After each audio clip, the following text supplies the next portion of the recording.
নমস্কার, আমি সুরঞ্জন। আপনারা দেখছেন ম্যাক্স টিভি এবং ম্যাক্স টেলিভিশন 2। গতকাল চেন্নাই সুপার কিংস তাদের প্রথম আইপিএল, টাটা আইপিএল 2024-এ প্রথম পরাজিত হয়েছে এবং গুরু শিষ্যের লড়াই কালকে মাঠে সবাই দেখেছে এবং লড়াই একদম অন্যরকম লড়াই ছিল। মতিশা পাতিরানার অসাধারণ বোলিং ছিল এবং একটি অসাধারণ ক্যাচ ছিল মুস্তাফিজুর রহমানের বলে। তো সব মিলিয়ে একটি অসাধারণ ম্যাচ গতকাল সবাই উপভোগ করেছে এবং সব থেকে বেশি যাকে উপভোগ করেছে সে যেখানেই যাবে তার সারা ভারতবর্ষ জুড়ে এমন ফ্যান যে সেখানে এই মাঠেই সে কিন্তু প্রথম সেঞ্চুরি করেছিল। 3 নম্বরে খেলতে নেবে আজ থেকে অনেক বছর আগে। সুতরাং এই বিষয়টি অত্যন্ত গুরুত্বপূর্ণ এবং সবাই উন্মুখ হয়েছিল, সবাই দেখেছে, সবাই ভীষণভাবে খুশি হয়েছে। এই বয়সে গিয়েও এত পরে নেমেও 231 স্ট্রাইক রেটে সে গতকাল রান করেছে। এবার বলার বিষয় হলো যে গতকাল ঋষভ পান্ত শিষ্য গুরুর বিরুদ্ধে খেলতে নেমেছে। টসে জিতে প্রথমে ব্যাট করার সিদ্ধান্ত নেয় এবং তারা একটা মূল পরিবর্তন করে তাদের টিমে, সেটা হচ্ছে তারা পৃথ্বী শকে খেলায় এবং পৃথ্বী শকে খেলানোর পর পৃথ্বী শ কিন্তু 43 রান করে 29 বলে এবং শুরুটা এতই স্ট্রং হয়েছিল ডেভিড ওয়ার্নার এবং পৃথ্বী শয়ের মধ্যে যে শুরুটা ভালো হচ্ছিল না বলে দিল্লি ক্যাপিটালস অনেকখানি পিছিয়ে পড়ছিল, কিন্তু গতকাল সেটা হয়নি। গতকাল কিন্তু শুরু অসাধারণ শুরু হয়েছিল। তারপরে খেলা এগোতে থাকে এবং ঋষভ পান্ত যখন ব্যাট করতে নামে তখন দিল্লি ক্যাপিটাল রান রেটের দিক থেকে যদি আপনি বলেন তাহলে বেশ কিছুটা পেছন দিকেই তারা ছিলেন, কিন্তু ঋষভ পান্ত অনেক দিন পরে তাকে ছন্দে ব্যাট করতে দেখা গেছে। 155 স্ট্রাইক রেটে ঋষভ পান্ত ছন্দে ফিরে এসছেন, 155 স্ট্রাইক রেটে খেলেছেন এবং গুরুত্বপূর্ণ 51 রান করেছেন, যেটা ঋষভ পান্তের জন্য অত্যন্ত প্রয়োজন ছিল, ভীষণভাবে দরকার ছিল। এখনই গত 2 ম্যাচে তিনি শুরু পেয়েছেন, কিন্তু স্টার্ট করেছিলেন কিন্তু শেষ করতে পারেননি। কিন্তু গতকাল তিনি যেভাবে ব্যাট করেছেন তার ফিরে আসার একটা ইঙ্গিত দেখা গেছে। 6ও মেরেছেন, 4টে 4ও মেরেছেন। তো সব মিলিয়ে ঋষভ পান্ত কিন্তু পুরনো ছন্দে ফিরে আসার যে ইঙ্গিত, সেই ইঙ্গিতটি দেখা গেছে। যথারীতি দিল্লি ক্যাপিটালস তাদের যখন মত নেওয়া হয় তারা মনে করেছিলেন যে এই পিচে ডেভিড ওয়ার্নারও বলেন তাদের 20 ওভার শেষে যে 185 180 এটা হচ্ছে পার স্কোর, যদি 200 করতে পারা যায় তাহলে ইট উইল বি ফ্যান্টাস্টিক। সেটা হয়নি, কিন্তু 191 হয়েছে। এবং তারপরে যখন চেন্নাই ব্যাট করতে নামে যেভাবে খালিল আহমেদ বল করেছেন এবং যেভাবে বল সুইং করিয়েছেন, যে বলটিতে ঋতুরাজ গায়কোয়াড় আউট হয়েছে সেই বলটি অ্যাঙ্গেল হয়ে বেরিয়ে যাওয়ার কথা। অ্যাঙ্গেলের জন্য খেলতে গেছিলেন ঋতুরাজ, কিন্তু বলটা ভেতর দিকে ঢোকে এবং ইনার এজে লেগে ঋষভ পন্তের হাতে ক্যাচ আউট হবে। এবং সব থেকে বড় কথা, কালকে ঋষভ পন্ত যেভাবে নিজেদের বোলারকে ইউজ করেছেন, যেভাবে রোটেট করেছেন, প্রচুর অপশন ঋষভ পন্তের কাছে ছিল। ধরুন খালিল আহমেদ,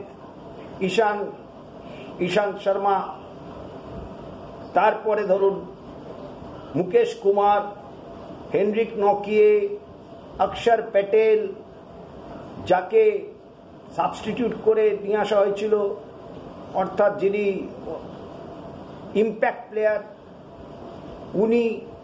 তো সবাইকে দিয়ে এত সুন্দরভাবে কালকে ঋষভ পান্ত ব্যবহার করেছেন, মিচেল মার্শ এত সুন্দরভাবে ব্যবহার করেছেন যে তাদেরকে কিন্তু প্রথমেই খলিল আহমেদ যে আঘাতটি দিয়েছেন সেই আঘাত থেকে কিন্তু তারা বেরোতে পারেননি, এবং পরবর্তী সময় আঘাত থেকে বেরোতে না পারার দরুন তারা কিন্তু আর জাডেজাকে একদম ম্রিয়মান লেগেছে। শিবম দুবে যেভাবে আউট হয়েছেন, তো সব মিলিয়ে একদম দিল্লি ক্যাপিটালস কালকে চেন্নাই সুপার কিংসকে অনেকটাই পেছনে ফেলে দিয়েছিল। তারপরে যিনি মাঠে নামেন গুরু মহেন্দ্র সিং ধোনি, হ্যাঁ তার কথাই বলছি। মহেন্দ্র সিং ধোনি অনেক দিন পরে ব্যাট করতে নেমেছেন, সারা স্টেডিয়াম মহেন্দ্র সিং ধোনিময় হয়ে গিয়েছে, এবং ধোনি দেখালেন যে 42 বছর বয়সে ব্যাট করতে নেবে বেশি দৌড়দৌড়ি না করে 231 স্ট্রাইক রেটে 16 বলে 37 রান করলেন। তারপর থেকেই সবার বক্তব্য শুরু হয়ে গেছে যে মহেন্দ্র সিং ধোনি তো আগেও আসতে পারতেন। যদি মহেন্দ্র সিং ধোনি আগে আসতেন তাহলে হয়তো চেন্নাই ম্যাচটা জিতেও যেতে পারত, কিন্তু ম্যাচ 21 রানে চেন্নাই সুপার কিংসকে পরাজিত করে দিল্লি ক্যাপিটালস তাদের প্রথম পয়েন্ট সংগ্রহ করেছেন। চেন্নাই সুপার কিংস এখন রান রেটের বিচারে দ্বিতীয় স্থানে রয়েছে, কলকাতা নাইট রাইডার্স প্রথম স্থানে রয়েছে। তো প্রথম পরাজয় বিশাখাপত্তনম ভাইজাকে চেন্নাই সুপার কিংসের, কিন্তু মহেন্দ্র সিং ধোনিময় হয়েছিল সারা স্টেডিয়াম। ওই যে 16টা বল ধোনি খেললেন এবং বিধ্বংসী ব্যাটিং করলেন। সব থেকে যেটা দুর্দান্ত একটা 100 শট, যেটা মিড উইকেটের ওপর দিয়ে 6 হলো, আরেকটা যেটা এক্সট্রা কাভারের ওপর দিয়ে 6 মেরেছিলেন। তো 231 স্ট্রাইক রেট 42 বছর বয়সে।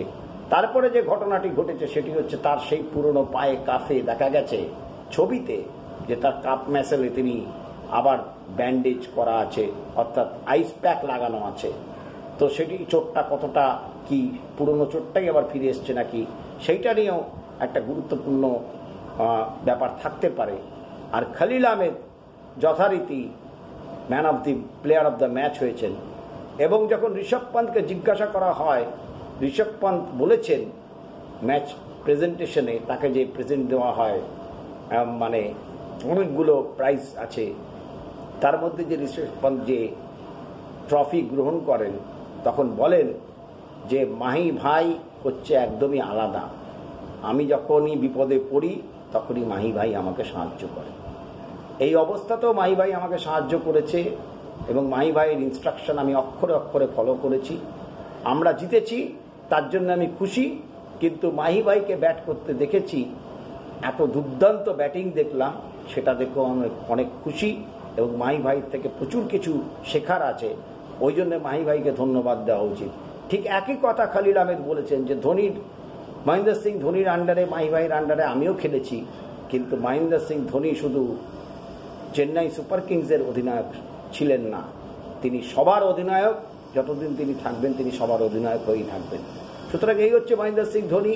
সুতরাং ঋষভ পান্ত মনে করেন যে তার অ্যাডভাইসটি কাজে লেগেছিল এবং তিনি যে পরামর্শ দিয়েছিলেন যে এত পুরনো কিছু ব্যাপার, এত অ্যাক্সিডেন্ট, এত অমুক তমুক এসব নিয়ে ভাবার কিছু নেই, তুমি শুধু বল দেখে বল অনুযায়ী রিয়াক্ট করো, সেটাই তোমার কাজ, তাহলেই তুমি দেখবে ফল পাবে, এবং সেটাই হয়েছে।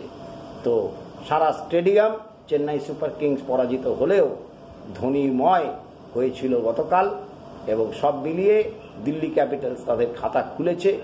এবং যেভাবে দিল্লি ক্যাপিটালস গতকাল খেলেছে, এই ধারাবাহিকতা যদি তারা বজায় রাখতে পারে এবং যেভাবে ঋষভ পান্ত অধিনায়কত্ব করেছে সেটাও যদি ঋষভ পান্ত বজায় রাখতে পারে এবং নিজের ফর্মকে ধরে রাখতে পারে, তাহলে কে বলতে পারে যে দিল্লি ক্যাপিটালস এখান থেকেও ঘুরে দাঁড়ানোর ক্ষেত্রে অনেক উল্লেখযোগ্য ভূমিকা গ্রহণ করতে পারে। সুতরাং আপনাদের যদি এই প্রতিবেদনটি ভালো লেগে থাকে তাহলে আপনারা অতি অবশ্য শেয়ার করবেন, লাইক করবেন, কমেন্টস করবেন, সাবস্ক্রাইব করবেন ম্যাক্স টিভি এবং ম্যাক্স টেলিভিশন 2। আজকে একটা চেষ্টা রয়েছে, ইতিমধ্যে নোটিফিকেশনে হয়ে গেছে, এমআই এবং রাজস্থান রয়্যালসের খেলা আপনারা সরাসরি লাইভ প্রচার ম্যাক্স টিভি থেকে দেখতে পাবেন, শুনতে পাবেন। দেখতে পাবেন না, শুনতে পাবেন। সমস্ত টাইম টু টাইম প্রত্যেক বলের খেলার ফলাফল কি, সেই ফলাফল আপনারা জানতে পারবেন সন্ধ্যে 7:30 থেকে যেই মুহূর্তে খেলা শুরু হবে। তো সেই দিকে আপনারা নজর রাখুন, ম্যাক্স টিভি এবং ম্যাক্স টেলিভিশন 2 এর দিকে। তবে এই সম্প্রচারটা কিন্তু ম্যাক্স টিভিতেই হবে, আপনারা দেখতে পাবেন। যারা যারা নোটিফিকেশন পেয়ে যাবেন তারা নোটিফিকেশনের এলেই আপনারা যেই মুহূর্তে ঢুকবেন আপনারাও স্কোরের দিকে নজর রাখতে পারেন। পরবর্তী সময় আপনাদের যদি কোনো প্রশ্ন থাকে মেসেজের মাধ্যমে, লাইভ চ্যাটের মাধ্যমে আপনারা আমাকে করতে পারেন। আমি চেষ্টা করব যথাযথভাবে আপনাকে উত্তর দেওয়ার। আমার ইচ্ছে রয়েছে এবার যদি টেকনিক্যালি কোনো কিছু প্রবলেম না দাঁড়ায় তাহলে অতি অবশ্যই 7:30 থেকে যতক্ষণ খেলা চলবে টানা আপনারা সমস্ত রেজাল্ট ম্যাক্স টিভির মাধ্যমে পাবেন। সুতরাং এইখানেই এই প্রতিবেদন আপনাদের কাছে নিয়ে আসা ছিল, আপনাদেরকে জানানোর ছিল কিছু খুঁটিনাটি, তো সেইগুলো আপনাদেরকে জানিয়েছি। বাকি আপনারা সমস্ত খবর শর্টসের মাধ্যমে পেয়েছেন। সুতরাং আপনাদের সাবস্ক্রাইব করা, শেয়ার করা, লাইক করা, কমেন্টস করা এটা অত্যন্ত গুরুত্বপূর্ণ। অনেক অনেক ধন্যবাদ।